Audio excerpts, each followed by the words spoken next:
चलिए प्यारे बच्चों, स्वागत है आप लोग का क्लास में। क्लास 10th का हम लोग चैप्टर 1 आज देखेंगे, भूगोल का ही, जिसमें आपका चैप्टर है प्राकृतिक आपदा यानी एक परिचय। ठीक है, आपदा प्रबंध से है। तो चलिए सबसे पहले देखिए प्राकृतिक आपदाओं में आता क्या क्या है, जो प्राकृतिक के हिसाब से होता है। ठीक है, प्राकृतिक आपदाओं में बाढ़, सुखाड़, भूकंप और सुनामी जो है ये अति विनाशकारी है। सुनामी अब कहते किसको, इसको जान लेते हैं। जब समुद्र की तली पर उत्पन्न भूकंपीय तरंगों के कारण लहरदार होकर तट से टकराता है, यानी अंदर में भूकंप उठा और वो क्या करता है, तट से टकराता है, यानी जहां आपका किनारा होता है वहां से टकराता है तो उछाल मारता है। जब हम बहुत जोर से दौड़ेंगे और किसी दीवार से टकराएंगे तो जितने जोर से दौड़ेंगे उतने ही जोर से हमको रिएक्शन पीछे होगा।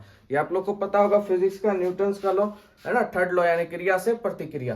तो वही चीज इसके साथ भी हो रहा है। तो जब समुद्र में भूकंपीय तरंग के कारण लहर उठती है तो वह तट से टकराती है और जल कई मीटर की ऊंचाई तक उछाल तटीय क्षेत्र में उछाल लेता है और तटीय क्षेत्र में तबाही मचाता है। इसी को हम सुनामी कहते हैं। ठीक है, आगे है भूकंप किसे कहते हैं। तो देखिए भूकंप में जब भी कोई कंपन होता है, यानी धरती के अंदर जब भी कोई कंपन होता है तो वही क्या कहलाता है, आपका भूकंप कहलाता है। भूकंप का मतलब ही होता है कंपन। ठीक है, और इसका मापन हम लोग रिएक्टर स्केल पे करते हैं, याद रखिएगा। यहाँ से भी क्वेश्चन बन जाता है ऑब्जेक्टिव में। भूकंप का मापन किससे होता है, रिएक्टर स्केल से होता है। आगे बात करते हैं सुखाड़। सुखाड़ यानी सूखा हो जाना।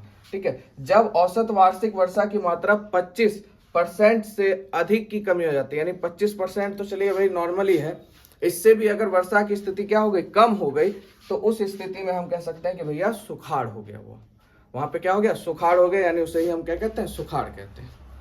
आगे बात करते हैं तो कोसी नदी को बिहार का शोक भी कहा जाता है, याद रखिएगा।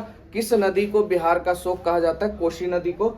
आगे बात करते हैं प्राकृतिक आपदा प्रबंध। अब कौन कौन इसको सेटिंग करता है, तो याद रखिएगा अगर राष्ट्रीय स्तर पर भूकंप आया है, राष्ट्रीय स्तर पर, तो उसका प्रबंधन करेगा आपका नोडल मंत्रालय। याद रखिएगा राष्ट्रीय पे कौन करेगा, नोडल मंत्रालय। और अगर राज्य में होता है तो राहत और पुनर्वास प्रभाग करेगा या आपदा प्रबंधन विभाग करेगा। उसके बाद अगर जिला की बात होता है तो ये जिला मजिस्ट्रेट का कार्यालय इस पे काम करेगा। गांव का होगा तो ग्रामीण आपदा समिति जो होता है वो इस पे काम करेगी। अब हम लोग कुछ पॉइंट्स को जान लेते हैं जो आपके एग्जाम बेसिस है और जिसके बारे में जानना आपको अति जरूरी है। तो देखिए भारत में विनाशकारी चक्रवात कब आया था। ठीक है, याद रखिएगा भारत में विनाशकारी चक्रवात 29 अक्टूबर 1999 में आया था। भारत में विनाशकारी चक्रवात कब आया था, 29 अक्टूबर 1999 में।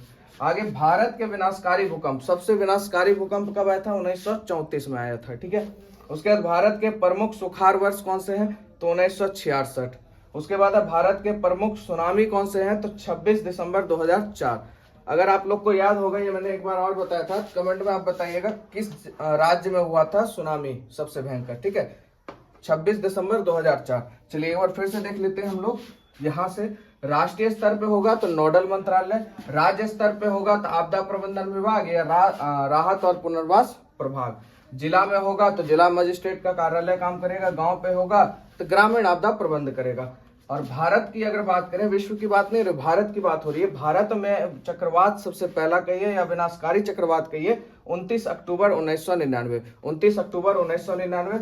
और विनाशकारी भूकंप 1934 हो जाएगा। और प्रमुख सुखाड़ जो है आपका है भारत का 1966 में भयंकर सुखाड़ आया था। उसके बाद प्रमुख सुनामी यानी भयंकर सुनामी आपका 26 दिसंबर 2004 को आया था। कम से कम 2004 आप लोग याद रखिएगा सुनामी का डेट है। चलिए आगे देख लेते हैं।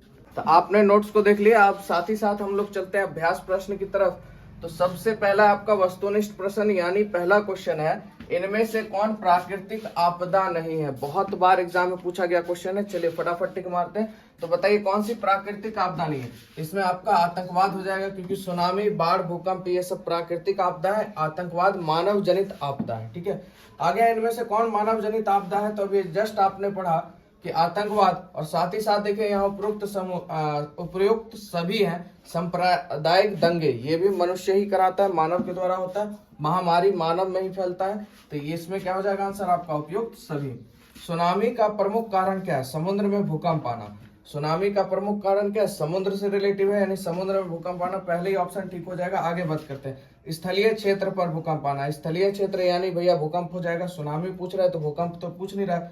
द्वीप पर भूकंप का आना, यहाँ पे भी भूकंप की चर्चा हो रही है। सिर्फ एक ही चीज है, समुद्र में भूकंप का आना ही आपका सुनामी कहलाता है। ठीक है, चलिए आगे बढ़ते हैं लघु उत्तरीय प्रश्न की तरफ। तो कहता है आपदा से आप क्या समझते हैं। देखिए, जब किसी सुचारू व्यवस्था में अकारण ही व्यवधान उत्पन्न होता है तो उसे आपदा कहते हैं। मतलब सिस्टम चल रहा है, एकाएक सिस्टम में त्रुटि आ गई तो क्या कहलाएगी, आपदा कहलाएगी।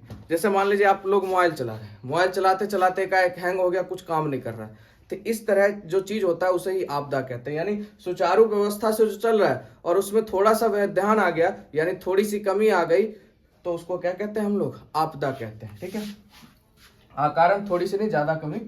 आगे बात करते हैं आपदा कितने प्रकार का होता है। तो आपदा बाबू याद रखिएगा 2 प्रकार का होता है, एक प्राकृतिक आपदा होता है, एक मानव जनित आपदा होता है। ठीक है, प्राकृतिक सबसे पहले बात करते हैं मानव जनित आपदा, यानी वैसी आपदा जो मनुष्य की गलतियों की वजह से उत्पन्न होता है। यानी मानव जनित आपदा का मतलब क्या, जो मानव के कारण उत्पन्न होता है। यानी सीधा समझिए डेफिनेशन के साथ, वैसी आपदा जो मनुष्य की गलतियों की वजह से उत्पन्न होता है। जैसे में आपका दुर्घटना हो जाना, आप गाड़ी चला रहे हैं, क्या दुर्घटना हो गया, आग लगना, खाना बना रहे हैं या गैस का रिसाव हो गया, आग लग गया, तो ये सब आपका मानव जनित आपदा है। आगे है आपका प्राकृतिक आपदा, यानी प्रकृति की सुचारू व्यवस्था में जब किसी कारण से व्यवधान उत्पन्न होता है तो वह व्यवधान ही आप प्राकृतिक आपदा का रूप ले लेती है। प्राकृतिक में जो सिस्टम चल रहा है उसमें थोड़ा सा भी चेंज होगा तो वो क्या हो जाएगा, आपका आपदा कहलाएगा। जैसे में बाढ़ का होना, सुखाड़ होना, सुनामी होना, ये सब आ जाएगा आपका प्राकृतिक आपदा में। ठीक है, चलिए आगे क्वेश्चन देखते हैं। आगे बात करते हैं आपदा प्रबंधन की आवश्यकता क्यों है। तो देखिए, आपदा किसी भी प्रकार की हो से ना सिर्फ विकास का कार्य अवरुद्ध होता है बल्कि जान माल की भी क्षति होती है। अतः आपदा प्रबंधन की क्या आवश्यकता है। आगे दीर्घ प्रश्नोत्तर ये की बात करते हैं। तो सबसे पहला क्वेश्चन है आपका, प्राकृतिक आपदा एवं मानव जनित आपदा में अंतर स्पष्ट कीजिए, सही उदाहरण के साथ प्रस्तुत कीजिए। तो प्राकृतिक आपदा क्या होती है, जब प्रकृति की सुचारू व्यवस्था में किसी कारण वश व्यवधान उत्पन्न होता है तो वह व्यवधान ही आप प्राकृतिक आपदा के रूप में हमारे सामने आता है। जैसे कि बाढ़, सुखाड़, भूकंप, सुनामी आदि। आगे है मानव जनित आपदा, जब मनुष्य की लापरवाही की वजह से आपदाएं आती है तो इसे मानव जनित आपदा कहते हैं। जैसे लापरवाही के कारण हुई दुर्घटना या आग लगना आदि। अगला प्रश्न है आप लोग का, आपदा प्रबंधन की संकल्पना को स्पष्ट करते हुए आपदा प्रबंधन की आवश्यकता अनिवार्यता का वर्णन करें। तो देखिए, आपदा मानव जनित हो या प्राकृतिक जनित, उससे विकास कार्य अवरुद्ध होता है, जिससे, ठीक है, और जिस संपत्ति तथा समाज के विकास में सदियों बीत जाते हैं वह संपत्ति तथा समाज आपदाओं के कारण पल भर में नष्ट हो जाते हैं। जान माल की भारी क्षति होती है जिसकी पूर्ति काफी कष्टकारी होती है।